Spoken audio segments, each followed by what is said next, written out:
Bonjour à tous et bienvenue sur Sensation. Aujourd'hui, émission consacrée à la parentalité. Pour en parler, je reçois Florence Caillot. Bonjour. Bonjour. Alors, vous êtes la directrice de l'association de culture et de loisirs, le kiosque d'atelier. Et vous êtes aussi la coordinatrice de l'espace de vie social La Lanterne. Vous êtes accompagnée aujourd'hui de Julie Marie. Bonjour. Bonjour. Vous êtes conseillère technique parentalité à la Caisse d'allocation familiale de l'Eure. Alors Florence Caillot, d'abord, est-ce que vous pouvez nous présenter les différentes actions du kiosque d'atelier, car l'association dépasse largement le cadre de la parentalité? Alors d'abord, donc, le kiosque d'atelier, c'est une association culturelle et de loisirs qui propose donc, des activités diverses et variées comme de la musique, du théâtre, etc. Et puis depuis 2013, on est agréé espace de vie sociale qui s'appelle donc La Lanterne, et là on propose des services gratuits à la population, donc autour de la parentalité, mais aussi du lien intergénérationnel, etc. Et plus globalement, un espace de vie sociale, c'est quoi? C'est comme un centre social, c'est la même chose, et nous on a 5 axes. On a la parentalité, on a donc les liens intergénérationnels, on a le soutien à la vie locale, les projets jeunes, et puis le temps libre famille. Donc voilà, c'est vraiment 5 axes. J'aimerais maintenant qu'on se concentre sur l'axe de la parentalité. Vous proposez des ateliers de lecture, parents-enfants, des danses, des rencontres pendant les vacances. Quels sont les objectifs de ces ateliers? Alors, on propose plusieurs ateliers, pas seulement pendant les vacances, on en propose tout au long de l'année. Donc, tout au long de l'année, il y a des rencontres parents-enfants qui ont lieu une fois par mois dans différents endroits, mais du coup, ça fait pratiquement une fois par semaine puisqu'on a des communes partenaires, et en tout, on a 7 communes partenaires. On a aussi une action qui s'appelle donc la table du dîner, donc c'est un groupe de parole de parents.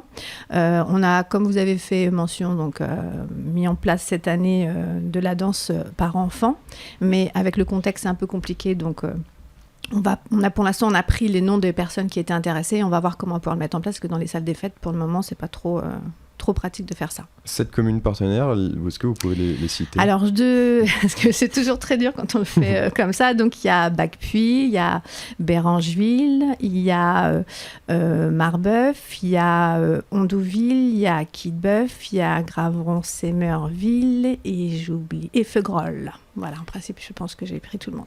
Et comment est-ce que vous êtes parvenu à créer ces partenariats? Avec le temps, donc voilà, donc depuis 2013, au fur et à mesure, quand on a commencé le premier agrément, on a demandé à différentes communes qui avaient déjà des locaux qui nous prêtaient, donc, et puis après c'était vraiment un diagnostic, on appelle ça un diagnostic partagé, et puis voilà, ces communes-là ont compris l'intérêt de ce qui était important, de pouvoir mettre des actions au cœur de leur village, quoi. Alors sur les ateliers maintenant, qui les anime? Alors moi j'anime la plupart des ateliers, mais en binôme, alors soit avec un musicien quand c'est des ateliers lecture, et puis pour la danse par contre non, je ne fais pas tout non plus, donc là il y aura des intervenants, et les rencontres parents et les rencontres de la table du dîner, donc c'est moi qui les anime depuis maintenant 11 ans avec une collègue. Et comment ça se passe? Qu'est-ce qu'on y fait dans ça? Alors dans la table du dîner, donc c'est des groupes de parole de parents. Donc le but, c'est de parler de nos enfants, quoi. On s'était fait la réflexion à l'époque, à quel moment on peut parler de nos enfants à part à la sortie de l'école où on est tous en train de discuter. Mais on s'est dit pourquoi pas se mettre autour d'une table et puis en parler. Et on a fait le choix de faire ça en soirée, et on s'est dit est-ce qu'on mange avant, après, pendant. On s'est dit c'est pas plus mal de manger pendant. Donc du coup c'est beaucoup plus convivial, et puis voilà, donc maintenant ça fait 11 ans, on en a fait peut-être plus de 300 tables, donc voilà, on a beaucoup de thématiques. On a à peu près une centaine de thématiques dans notre besace. Du coup, ça favorise les échanges entre les parents, chacun donne ses conseils, ses techniques. Voilà, c'est des conseils, c'est surtout de l'expérience. Le but, c'est du partage et échange d'expérience. On n'est pas là pour dire tu dois faire comme ci ou comme ça. Donc, c'est chacun dit tiens, moi je fais ceci, moi je fais cela. Ah oui, ça c'est intéressant. Donc voilà, c'est vraiment un échange. Vous accueillez les enfants jusqu'à quel âge? Alors là, pour la table du dîner, en général, c'est que les parents. Et par contre, il y a 1 ou 2 dans l'année, on fait parents et enfants. Après, pour les autres rencontres, les ateliers parents-enfants, on a démarré, c'est pour les parents avec leurs tout-petits. Donc là, en ce moment, par exemple, j'ai beaucoup de mamans enceintes, je leur fais coucou, donc qui viennent avec des tout-petits. Et c'est jusqu'aux 3 ans avant la rentrée. Et lors d'une table du dîner, il y a des parents qui nous disent, oui, mais maintenant, les autres qui sont à l'école, on fait comment, on se voit plus. Donc c'est là qu'on a décidé de se voir pendant les vacances et de proposer aux fratries. Donc là, pendant les vacances, les familles viennent tous en famille.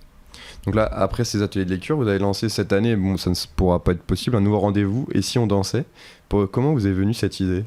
C'est aussi les parents qui nous ont fait la réflexion. On part toujours des envies des parents. Ça, c'est mon dada. Donc voilà, c'est vraiment partir des envies des parents et pas des besoins, parce que les besoins, on peut en créer comme on veut. Mais là, ils avaient envie justement de partager autre chose avec leurs enfants.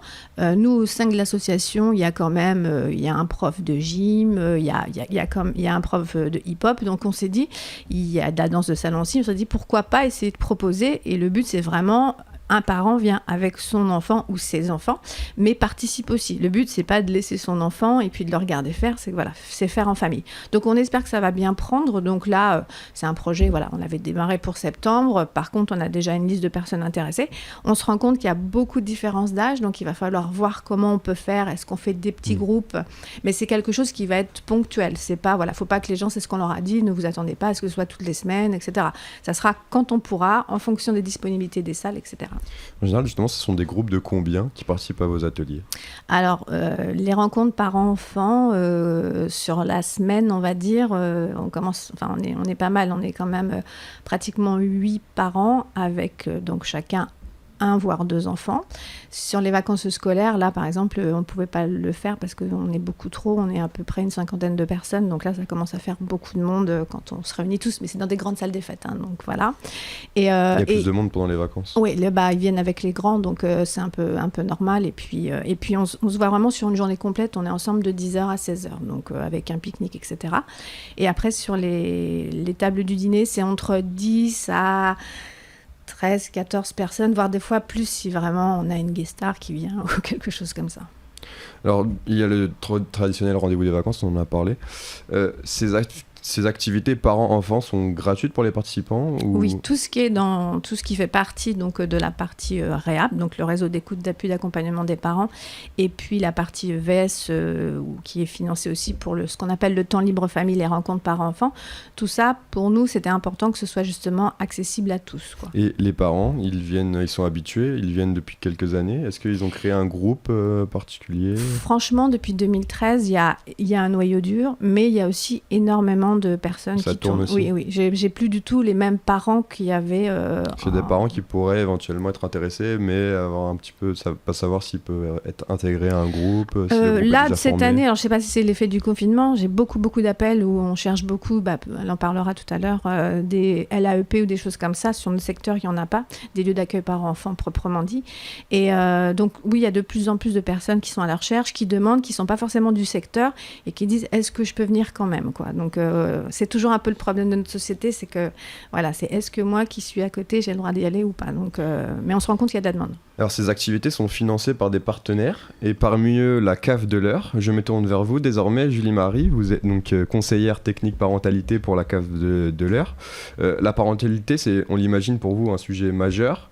Quel est votre avis sur ce genre d'initiative proposée par l'espace de vie sociale La Lanterne ?